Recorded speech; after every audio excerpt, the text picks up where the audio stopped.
জুলাই গণ অভ্যুত্থানের রক্তাক্ত অধ্যায় ঘিরে দায় নির্ধারণের আইনি প্রক্রিয়ায় এবার গুরুত্বপূর্ণ ধাপে যাচ্ছে চট্টগ্রামের একটি মামলা। ওয়াসিম সহ ৬ জনকে হত্যার ঘটনায় সাবেক মন্ত্রী ও রাজনৈতিক নেতা সহ ২২ আসামির বিরুদ্ধে আজ শুরু হচ্ছে সাক্ষ্য গ্রহণ। আন্তর্জাতিক অপরাধ ট্রাইব্যুনাল ২-এ প্রথম সাক্ষীর জবানবন্দির মধ্য দিয়ে শুরু হবে এ পর্ব। বিচারপতি নজরুল ইসলাম চৌধুরীর নেতৃত্বাধীন ৩ সদস্যের বিচারিক প্যানেল মামলাটির সাক্ষ্য গ্রহণ করবেন। এর আগে গত ৬ আগস্ট সাক্ষ্য গ্রহণের দিন ধার্য থাকলেও প্রসিকিউশনের আবেদনের পরিপ্রেক্ষিতে তা পিছিয়ে আজকের দিন নির্ধারণ করা হয়।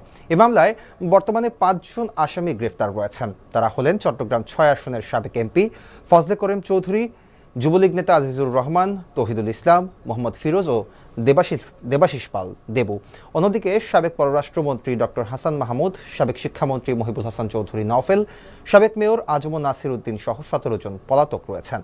মামলায় ৩টি অভিযোগ আনা হয়েছে। প্রথম অভিযোগে ওয়াসিম আকরাম, ফয়সাল আহমেদ শান্ত ও মোহাম্মদ ফারুককে হত্যার কথা উল্লেখ করা হয়েছে। দ্বিতীয় অভিযোগে তানভীর সিদ্দিকী, সাইমন ওরফে মাহিম ও হৃদয়চন্দ্রকে হত্যার অভিযোগ রয়েছে। আর তৃতীয় অভিযোগে জাহিদ হাসান, আব্দুল কাদের, আসিয়া খাতুন, সঞ্জিতা সুলতানা, আবদুল্লাহ সহ শতাধিক ছাত্র জনতাকে গুরুতর আহত করার কথা বলা হয়েছে।